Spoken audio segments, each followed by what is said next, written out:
Hey guys, welcome back to Medical Coding with Blue. Today is Q&A Tuesday. If you are brand new to my channel, welcome. I am Blue, I'm a medical coder.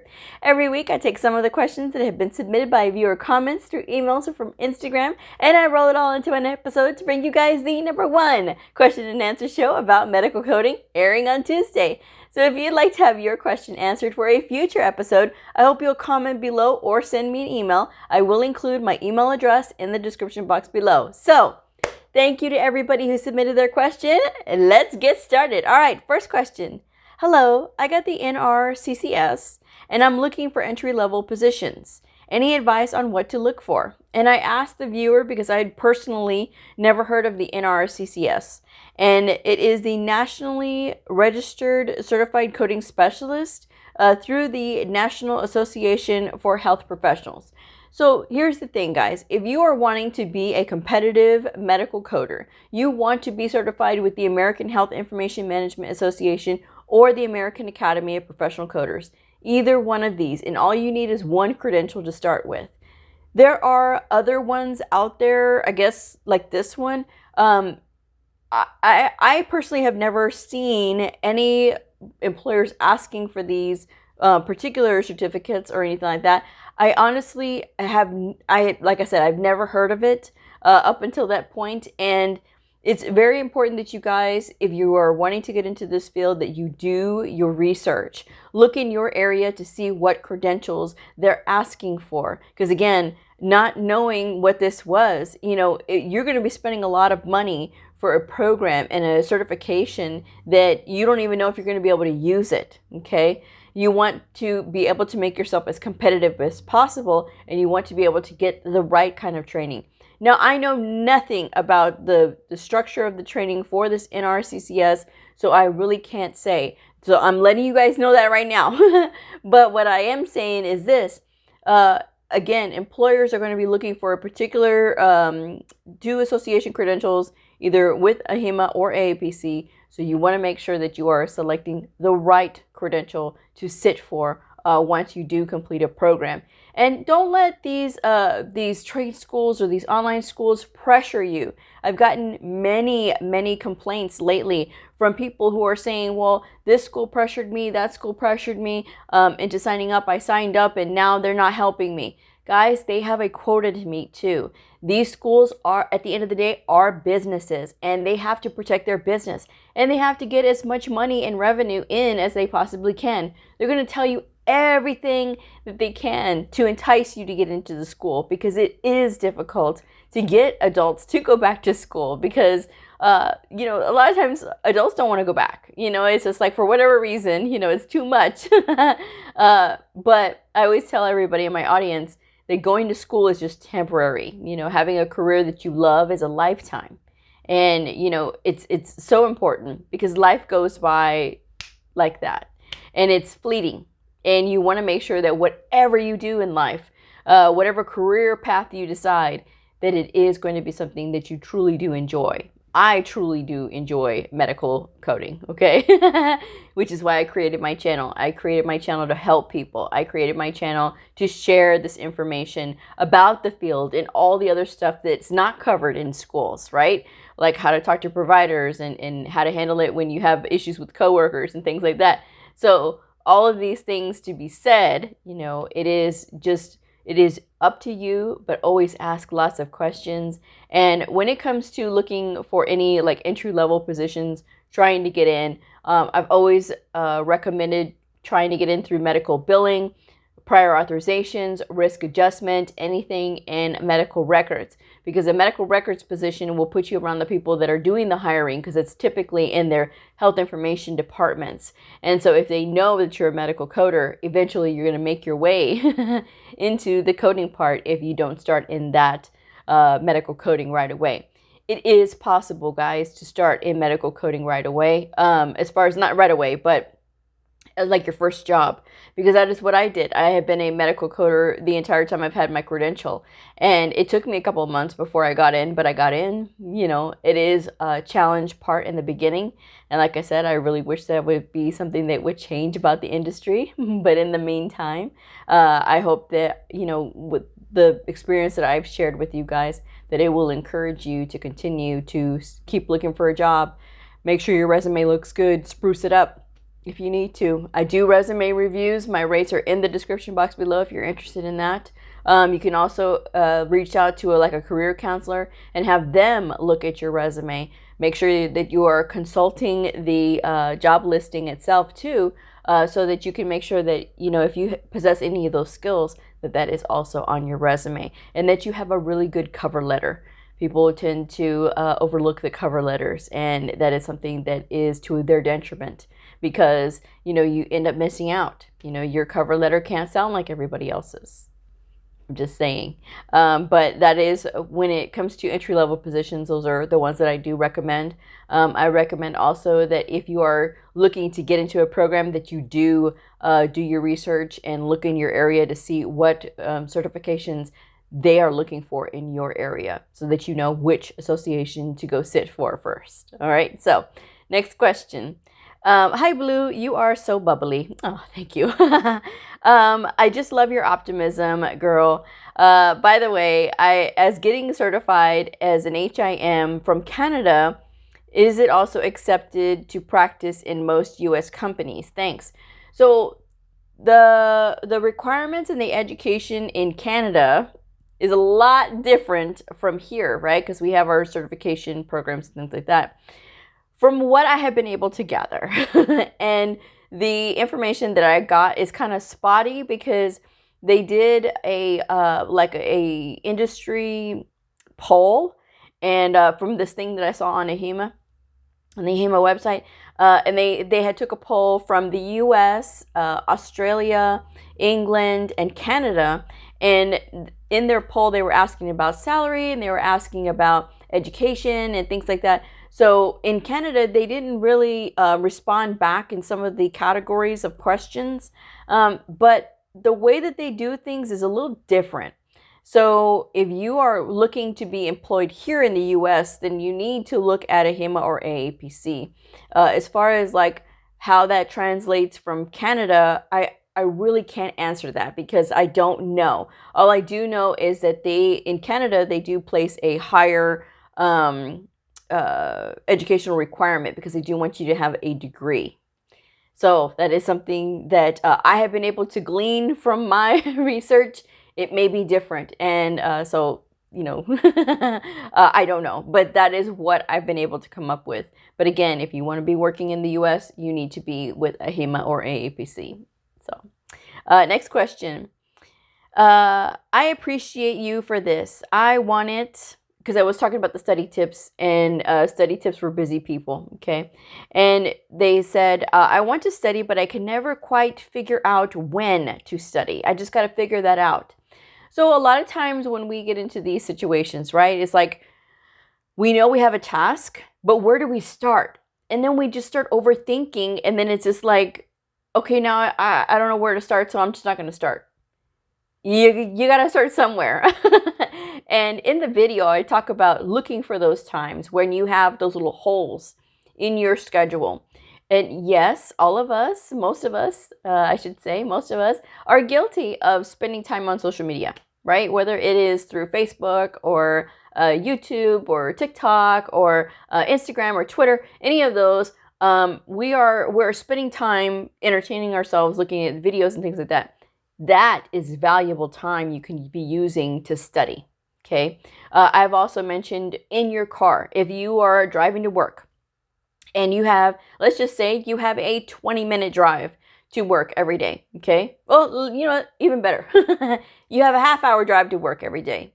You can be in your vehicle and listen to podcasts, okay? There's tons of podcasts out there for the medical field, not just medical coding, but the medical field. And when I talk about the medical field, I'm talking about anatomy and pathophysiology, all those types of specialty podcasts, they are out there. The only one podcast that I can recommend for medical coding and health information field is with Brian Quee, his Not Elsewhere Classified podcast. I do recommend that one. He is amazing. He has a really good infotainment setup, if you will.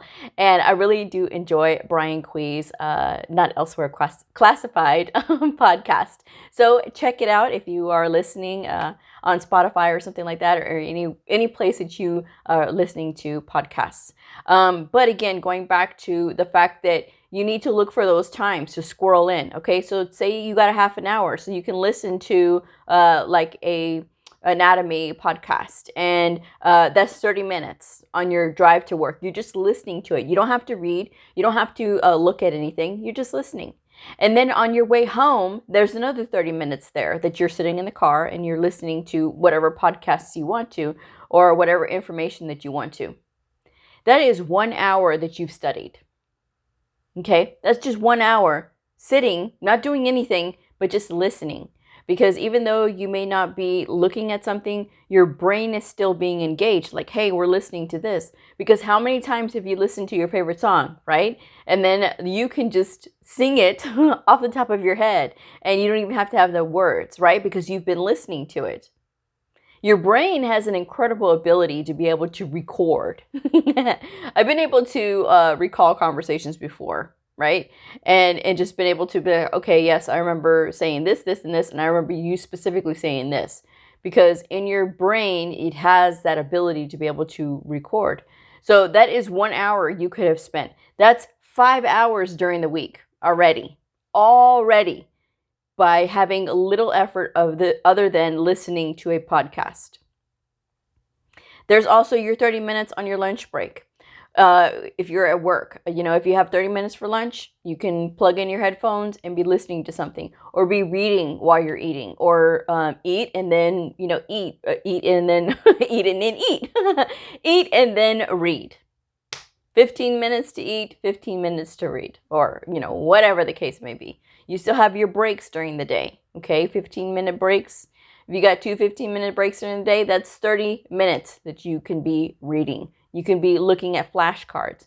So there's ways of incorporating study into your day. If you truly want to do it, you will stop making excuses and you will start getting involved, start getting engaged in your studies. And a lot of people, may not be happy about me saying that kind of thing, but sometimes you have to have somebody to tell you, hey guys, you got to get in with it. Otherwise, you're always going to be on the sidelines looking at, oh man, I really wish I could become a medical coder, but, and then they got a list of excuses as to why the kids, or they're busy, or they work a full-time job. Guys, I work a full-time job. I have 2 channels, YouTube, and I've got one on Patreon. Not to mention, I do other things as well. And that's not even talking about my own personal life, my own personal things that I do on my own time. So all of this said, I still maintain the energy that I need to come up with half an hour shows, to practically 20, 24, 25 minutes shows 5 days a week, and still be able to take care of Patreon. Patreon, I do workbook exercises. I do like worksheets, not workbook, but worksheet exercises. And I put those things together. Those things take time to come up with, and to think of a scenario, or think of the correct way to say it so that they can get the correct answer. If you truly want to do something, you will make time for it. It's the same thing with starting to study. If you want to make time for it, you will make time for it. You won't let anybody stop you, but it's up to you. You just got to get started. Next question. Hi, Blue. I just started following you, and I've got a lot of knowledge from you. Thank you. Thank you. I am so new to this, but I want to go into medical billing and coding. So I applied for a medical billing job, and they sent me a assessment to clear before the interview process. What can I expect on the test? I literally have no idea. Can you give me your advice on this? Thanks in advance. So every facility has a different testing method. Some will ask you questions about compliance. Some will ask you, why was this denied? Things like that. If they're giving you an assessment test, it's because they are seeing, what is your skill set before they talk to you. Because for some people, they may get nervous when they speak, but they have the book smarts. So that's where they need to kind of gauge, where you're at. Are you advanced? Are you a beginner? Even if you are a beginner, what is the depth of your knowledge? Because for some people, they are taught to pass certification exams and they don't really have that critical thinking yet. But it really all depends, and you want to make sure that these employers, they're like, okay, well, we're going to test these people, and this is how we're going to know if this person is going to be ready to work in this kind of environment. So that is why you'll have those tests. But again, I don't know. You really have to be prepared for anything. And a lot of times they will let you have resources anyway to look up this stuff. So you don't have to panic and think that you got to have stuff memorized. Okay, so it's just a general knowledge. They want to know where your knowledge base is. Okay, so next question. Hi, I will be starting the CPC program for the first time soon, and I will be completing the program online self-study. My question is, what are the main things I have to study and focus on in the books to be ready for the CPC exam? So if you are barely starting in the CPC program, right, you need to first concentrate on learning stuff before you start thinking about the exam. Guys, that's the worst thing that you could possibly do, because if you are barely starting out and then you're trying to think so far ahead, what do I have to study in order to pass this exam? You're trying to think too far ahead, guys, and then it's like, oh, wait a second, I got to know all this and I got to know all that. You're just going to overwhelm yourself. Take things one step at a time. That is the fastest way to get yourself overwhelmed, is by thinking too far ahead. Yes, you want to be able to think 5 steps ahead, but you don't want to think so far ahead, right? You want to just think in your immediate vicinity. Start learning your anatomy, pathophysiology, medical terminology. Start there. Then go with whatever else they're teaching you, HIPAA, OIG, and all this and all that. And then finally getting into the coding part. And then that's when you can start working at those things. I am not affiliated at all with AAPC. I am actually certified with the American Health Information Management Association. I currently hold ACCA.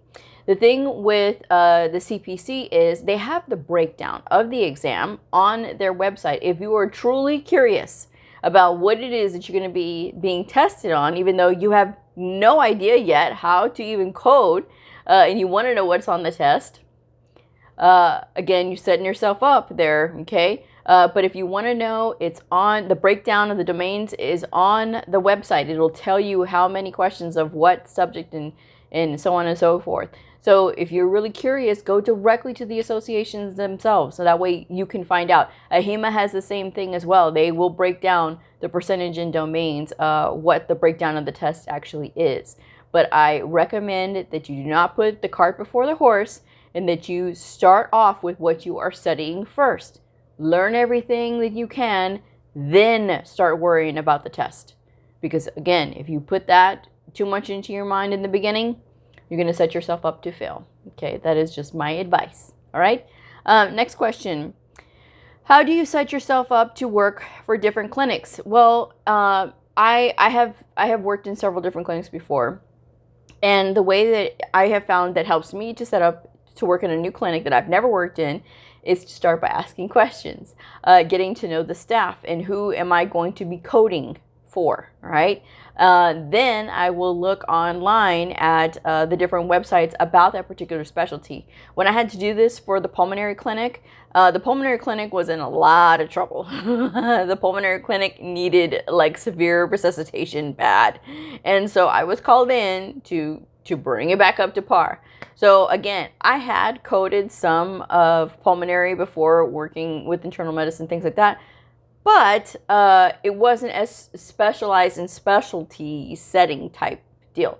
So because of this, I had to look on the American Lung Association. I got to look at all these other websites when it came to what kind of procedures they did in the pulmonary clinic. And because of that, I was able to seamlessly make this transition. So when you are making transitions to new clinics, of course, you're going to have that time where you're going to have that ramp up period where you're going to be looking at things and ramping up your knowledge and really sort of starting to dig in. But it takes time, and having a good research skill set is really going to help you in this moment. So that is what I do recommend for that. The next question. Hi, Blue. I just had started in the HIT program in my school. I wanted to ask, where do you think it would be a good way to get a connection in the HIT field and a different internship? I work in a hospital right now, and I currently work as a medical office assistant. I also do insurance verification. I don't know if that would help me when applying to medical coding jobs at a hospital. I know when applying for HIM coder at the hospital, they want you to have a CCA or a CCS or an RHIT. All human designations at this facility. Do you think I should see if I can shadow someone in that department to get some experience? So when it comes to shadowing and having like these internships, externships, that kind of thing, yes, they're meant to kind of get you like a familiarity with the setting for whatever you're going in, but it doesn't always guarantee that you're going to learn a lot. I have heard from many people who were disappointed with their externships or their internships because they didn't feel like they learned anything. They're just sort of there and they just shadowed somebody for like a couple of days and they didn't really learn too much. So while it helps to make those connections when you are doing your internships or externships, it doesn't always guarantee that you're going to get the experience to make you feel confident into getting into these positions. It is going to be about, well, I don't have experience. I have to start from the ground up and go from there. So that is something to think about when you are, in that beginning stage. An internship doesn't necessarily guarantee you that you're going to 100% get it either, because it depends on who you're shadowing as well and how in depth they want to be. When I had to work with he's an RHIA student, and he was on his externship, and he shadowed me for the day. So he shadowed a few other people in the hospital, and then he came to me. And he said, well, I've been having problems with evaluation and management, and they don't really go over this in my program. And I asked about this the other day with somebody else, and I was really confused. So he had shadowed somebody else, and they had confused him even more. So I said, oh, evaluation and management is my strong suit. This is no big deal. And so I sat there and I broke it down to him, and we spent time talking about that. And I talked about some of the other things that I did. And I was actually meeting with a new provider that day. So I brought him with me so that he could see that positive interaction between coder and provider. And that is something that he learned. And he was very grateful when I was sharing my knowledge about evaluation and management, because the light bulb went on and it clicked for him. So that was good for him. And so, it just, again, it depends on who is with you when you're doing these internships, externships. Okay. So while it is helpful, it's not everything. And it depends on who you are shadowing. Okay, so that is just something to know. But sometimes people tend to get hung up on those things, that they really want them because they think that they will help them. Yes and no. It just depends on who is there and who is doing, who is trying to show you around and things like that. So you can start by applying. That's all you can do. But as far as like if they will show you around is really dependent upon the facility themselves, because a lot of times if you are in these HIM programs, it's okay because you're part of the system, right? But if you are trying to get into like a volunteer position just to try to shadow somebody, that's really, it's going to be hit and miss, because, you know, they have to be able to make sure that you're trustworthy, and, you know, they can't be just letting you back there with all this people's private information. So that is just something to think about. But again, it's not everything. It does help, but, you know, again, it's hit and miss, and I wouldn't get hung up on it. I would just, my humble advice is to just go ahead and just start applying, because no matter where you go, even if you have an internship or externship, doesn't matter. You're still going to be the new person, the new kid on the block. Okay.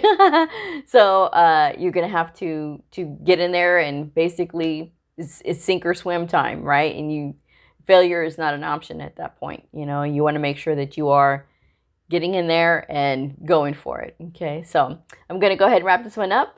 I hope you guys have enjoyed this Q&A Tuesday, and I will see y'all on the next episode. So like, subscribe, share. We are getting to 10,000, and I will see y'all on the next episode. Bye.